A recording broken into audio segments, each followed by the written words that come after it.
Hello class 6 students, how are you all. मैं शबनम खातून आपकी science की टीचर। सॉरी, मैं शबनम खातून आपके साइंस की टीचर। आज हम क्या पढ़ेंगे? आज जो है हम अपना चैप्टर जो है वो कंटिन्यू करेंगे। तो सभी बच्चे जो है अपनी बुक निकाल लीजिए।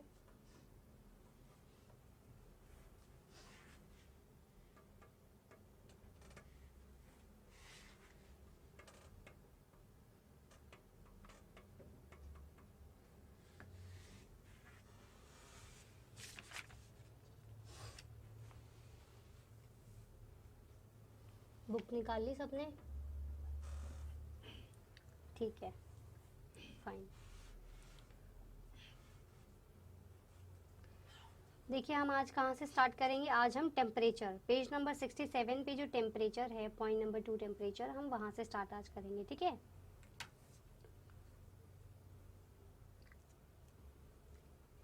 Let's start.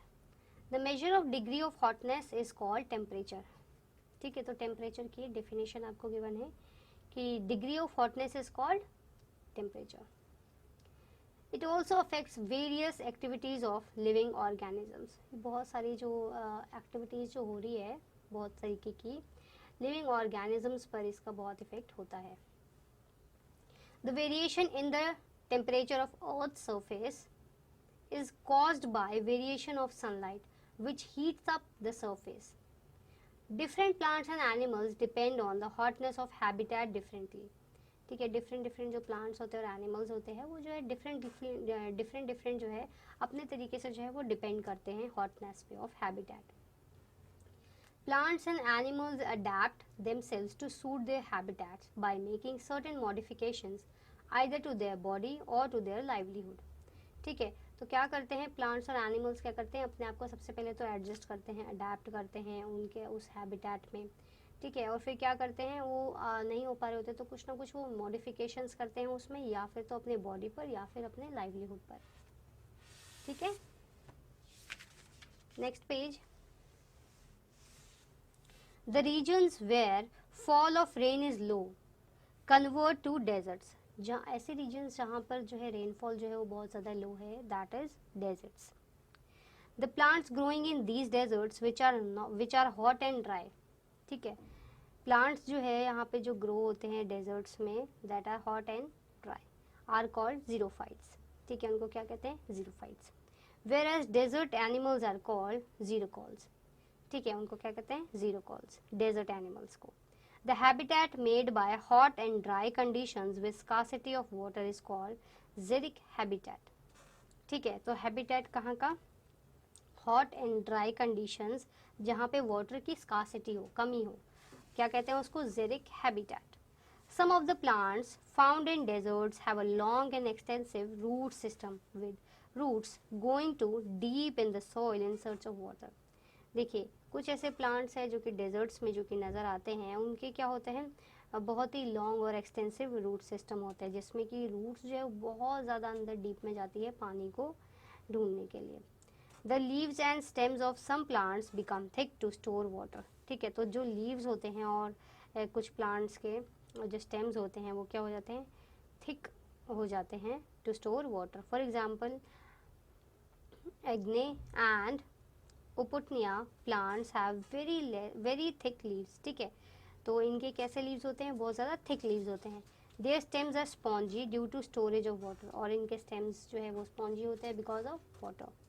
Therefore these are called succulent plants, इसलिए इनको क्या कहते हैं? सकुलेंट प्लांट्स कहते हैं। Their leaves can be divided into small segments as in the case of acacia, or they may be modified into spines as in the case of cactus. ठीक है, तो उनके जो लीव्स होते हैं वो डिवाइड होते हैं स्मॉल स्मॉल सेगमेंट्स में। ठीक है, या तो एसेसिया में या फिर मॉडिफाई होके इनटू स्पाइंस। ठीक है, कैक्टस के केस में। In some plants leaves and stems are provided with a thick outer layer to prevent excessive loss of water by transpiration. ठीक है, कुछ प्लांट्स में क्या होता है? लीव्स और स्टेम्स जो है वो जो है प्रोवाइड क्या करते हैं? थिक आउटर लेयर जो है उसकी स्टेम्स की। ठीक है, क्या प्रिवेंट करती है? Excessive loss of water. ठीक है, transpiration. This outer layer is called cuticle and found in plants like Ziziphus. ठीक है, तो इसको क्या कहते हैं? आउटर लेयर को क्यूटिकल और ये कहाँ मिलते हैं? Found in plants like Ziziphus, that is बेर। ठीक है। When it is too hot outside, we start to sweat a lot. जब बहुत ज़्यादा गर्मी होती है तो बहुत ज़्यादा स्वेटिंग भी होती है। This sweating results due to the evaporation of water from our body. और ये क्या होता है, ये जो स्वेटिंग होती है ये किस वजह से होती है? Because of evaporation of water की वजह से from our body. Due to this our body loss is a great amount of water. Sweating की वजह से जो है हमारी बॉडी में से बहुत सारा जो है वाटर वो निकल जाता है। This makes us feel thirsty and we drink plenty of water to compensate the loss of water. इसी वजह से हमको जो बहुत ज़्यादा प्यास लगती है और वो प्यास को फुलफ़िल करने के लिए हम बहुत सारा पानी पीते हैं ताकि हमारा जो वाटर लॉस हुआ है वो वापस से फुलफ़िल हो पाए। The sweating process is however essential as it causes cooling effect to our body. But what about the animals living in hot places and how they manage to meet their water requirement? लेकिन जो है sweating process जो है वो उससे क्या cause होता है? कूलिंग इफेक्ट मिलता है हमारे बॉडी को। ठीक है, लेकिन एनिमल जो हॉट प्लेसेस पे रहते हैं वो कैसे मैनेज करते हैं अपने वाटर रिक्वायरमेंट्स को? ठीक है, the animals living in hot desert such as snakes, desert rats and lizard etcetera have thick skin which prevents the evaporation of water from their bodies. तो ये जो एनिमल्स है तो ये क्या करते हैं, उनके बॉडी पर इतनी इवेपोरेशन नहीं होती है। Since they do not sweat they can survive without water for longer period of time. अब उनको स्वेट नहीं होता तो इस वजह से जो लॉन्गर पीरियड ऑफ टाइम तक उनको वाटर की नीड नहीं होती है। These animals also reduce their movement during day time and are more active during night. ठीक है, तो वो जो है अपने रिड्यूस कर देते हैं मूवमेंट ड्यूरिंग डे टाइम और जो है नाइट टाइम में जो है लोग एक्टिव रहते हैं। The ship of desert is camel which can tolerate high temperatures of deserts by increasing the temperature of its body. Ship of the desert that is camel as you all know. ठीक है, क्या करता है वो tolerate करता है high temperatures को desert के, क्योंकि डेजर्ट में रहता है। कैसे कैसे टॉलरेट करता है वो? इंक्रीज करके अपने बॉडी का temperature. This helps in reducing the loss of water. क्या हेल्प होती है इससे? लॉस ऑफ वाटर को रिड्यूस कर सकता है from its body. Because of this camels can survive for many days without taking water during summer time. ठीक है, इसी वजह से जो समर टाइम है वो बहुत दिनों तक बिना पानी पिए जो है रह सकते हैं। The long legs of camel also help to lift the camel's body well above the hot ground. Camels की जो लॉन्ग लेग्स होती है वो भी उनको हेल्प करती है उनकी बॉडी को लिफ्ट अप करने में। ठीक है, ग्राउंड लेवल से, हॉट ग्राउंड लेवल से ऊपर रखने में। Thereby avoiding direct contact with the ground, ताकि उसकी जो बाकी जो बॉडी होती है वो डायरेक्ट कॉन्टैक्ट में ना आए ग्राउंड की, कि बहुत ज़्यादा गर्म ना लगे उसको, इसलिए उनकी जो लेग्स होती है वो लंबी लंबी होती है।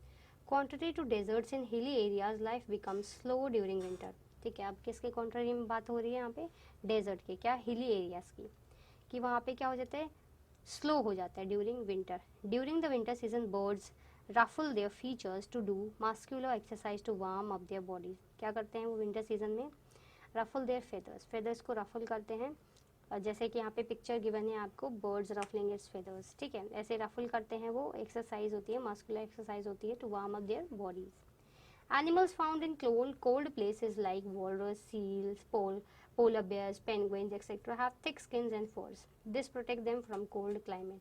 ठीक है, एनिमल जो कोल्ड प्लेसेस पे होते हैं जैसे कि walrus, seal, polar bears, penguins, इनकी क्या होता है? थिक स्किन होती है, फर होती है, जो कि इनको प्रोटेक्ट करती है कोल्ड क्लाइमेट से। ठीक है, some animals like frogs, snake, lizard, etc. reduce their activities and become inactive for some period during winter. ठीक है, अब क्या होता है, कुछ एनिमल्स जैसे कि फ्रॉग, स्नेक, लिजर्ड क्या करते हैं? रिड्यूस कर देते हैं अपनी एक्टिविटीज़ को और क्या हो जाते हैं? इनएक्टिव हो जाते हैं for some period during winter में। ठीक है, this phenomena is called hibernation और विंटर स्लीप। इसको क्या कहते हैं? हाइबरनेशन कहते हैं या फिर विंटर स्लीप कहते हैं। Some activities of the plants like loss of water and photosynthesis are also affected and reduced during winters. देखिए, कुछ और एक्टिविटीज़ जो है वो भी रिड्यूस कर दी जाती है, जैसे कि लॉस ऑफ वाटर, ठीक है, और फोटोसिंथेसिस। ठीक है, अब थर्ड पॉइंट क्या है? वाटर। वाटर के बारे में भी पढ़ लेते हैं। Water is an essential vital requirement of all living organisms. Water क्या है? बहुत ही ज़्यादा असेंशियल है सबके लिए। No organism can survive without water. कोई भी सर्वाइव नहीं कर सकता without water. We get water from ponds, lakes, springs, rivers, seas, oceans, rain and snow. Water of sea, ocean, etc. is salty and referred to as marine water, but water of ponds, lakes, springs and rivers are fresh. ठीक है। तो जो है हमको water कहाँ कहाँ से मिलता है, पॉन्ड से, लेक से, स्प्रिंग से, रिवर से, सी से, ओशन से, रेन से और स्नो से। ठीक है। अब सी का, ओशन का जो है पानी कैसा होता है, सॉल्टी होता है, इसलिए इसको क्या बोलते हैं, मेराइन वाटर बोलते हैं। लेकिन जो पॉन्ड्स और लेक, स्प्रिंग्स और रिवर्स का वाटर जो है वो फ्रेश होता है। ठीक है। Primary source of fresh water are rain and snow. Primary source क्या है इसका, रेन और स्नो है वाटर का। The availability of water is different at different habitats. ठीक है। वाटर की जो अवेलेबिलिटी है वो डिफरेंट डिफरेंट होती है according to their different different habitats. ठीक है। For example aquatic habitats have plenty of water. ठीक है। एक्वेटिक हैबिटेट में जो है प्लेंटी ऑफ वाटर होता है, जबकि while at some places there is scarcity of water as in deserts. जैसे डेजर्ट्स में स्कार्सिटी होती है, वाटर की कमी होती है।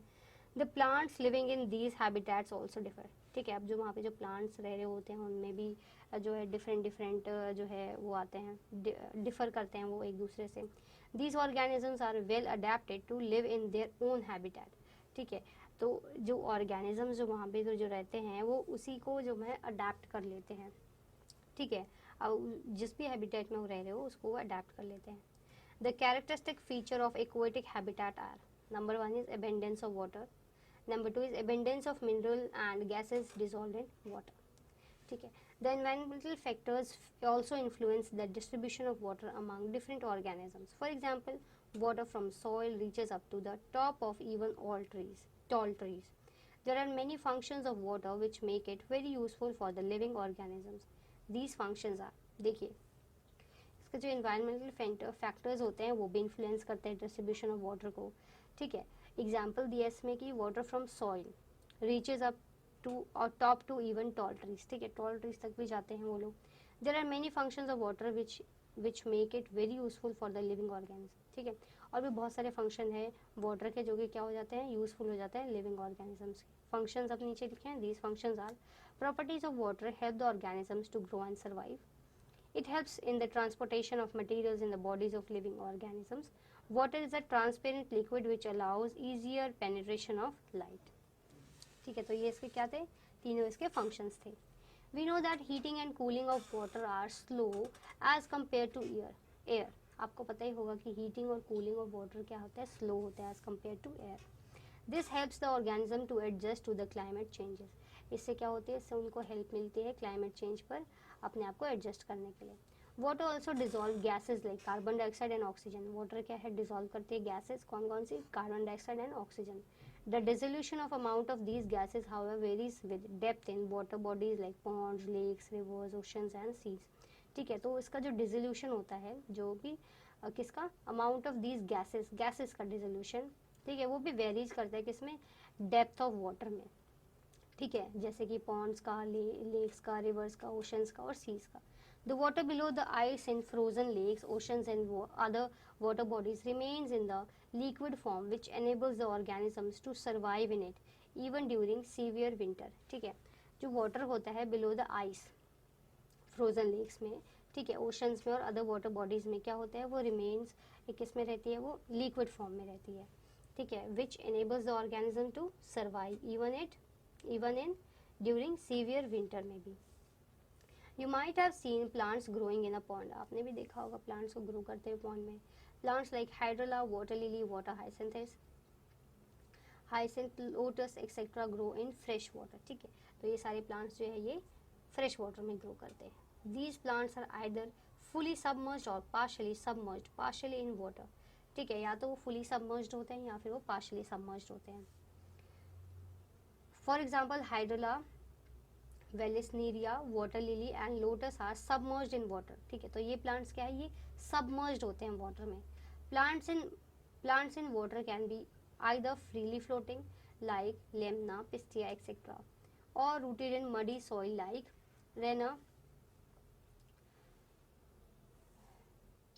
रेनुरिकुलस. एक मिनट, क्या लिखा है,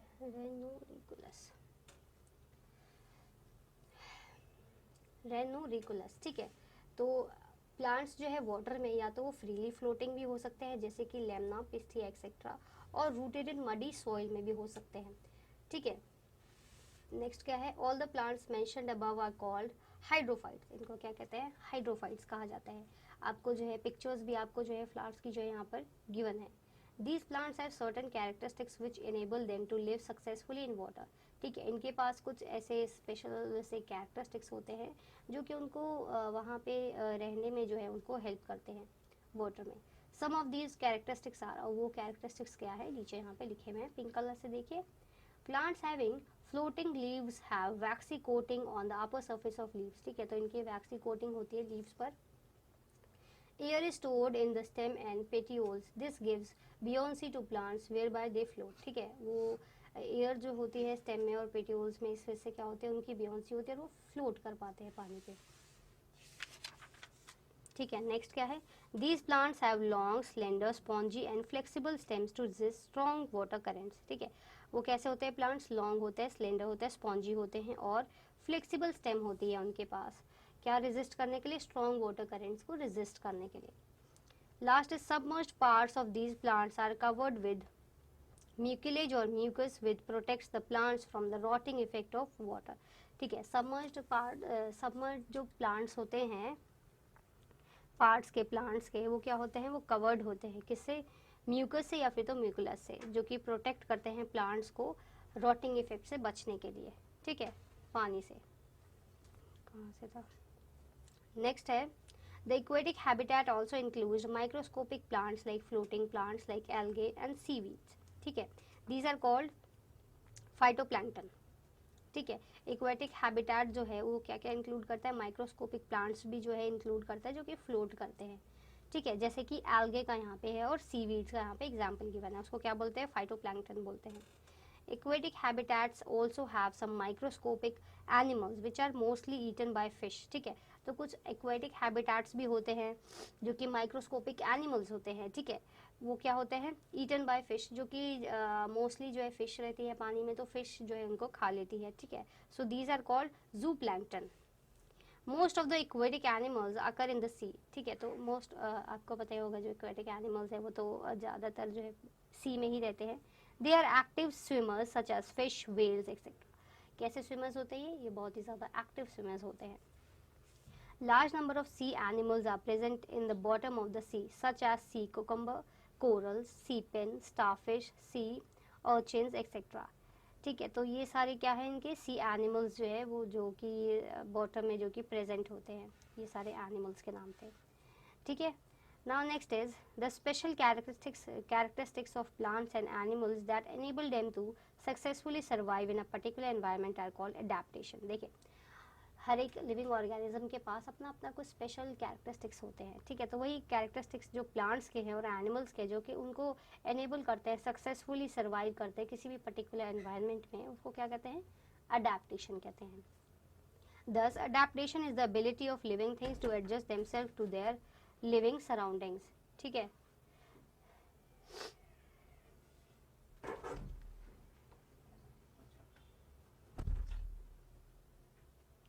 तो ये जो अडेप्टेशन जो होता है, ठीक है, लिविंग थिंग्स का जो कि अपने आप को एडजस्ट करती है उसी सराउंडिंग्स के अकॉर्डिंग.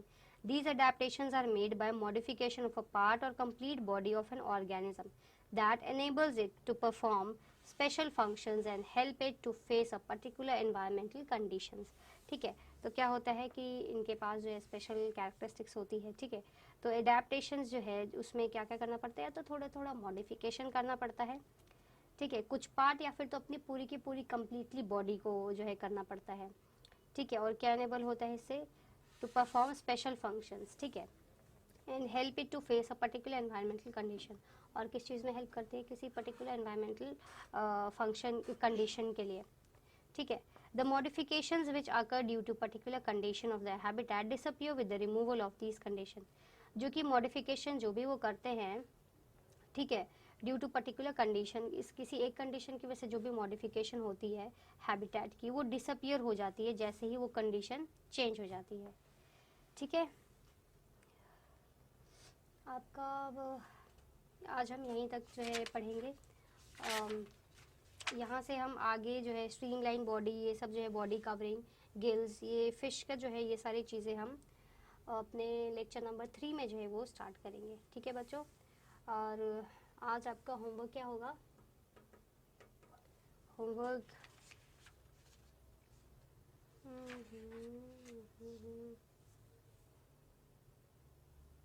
ठीक है, वाटर का जो है, वाटर वाले पॉइंट में जो है क्या लिखा था, एक्वेटिक हैबिटेट का कैरेक्टरिस्टिक लिखा हुआ था।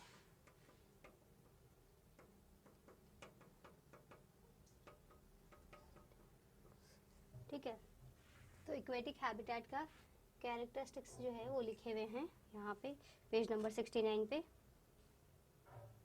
वो आप अपनी कॉपी में लिखेंगे। ठीक है, अपनी साइंस की कॉपी में लिखेंगे। ठीक है, और ये काम आप ज़रूर कर लेना, बिकॉज आपकी नोटबुक्स जो है वो चेक होंगी, तो ये काम आप पक्का कर लेना। और नेक्स्ट क्लास में हम पढ़ेंगे अडेप्टेशंस के, फिश के बारे में जो अडेप्टेशन होगी, जैसे उसकी streamline body, body covering, gills, lateral lines, buoyancy और स्विमिंग। उसके बाद से हम फिर सॉइल और ये सब पढ़ेंगे, एयर। ठीक है,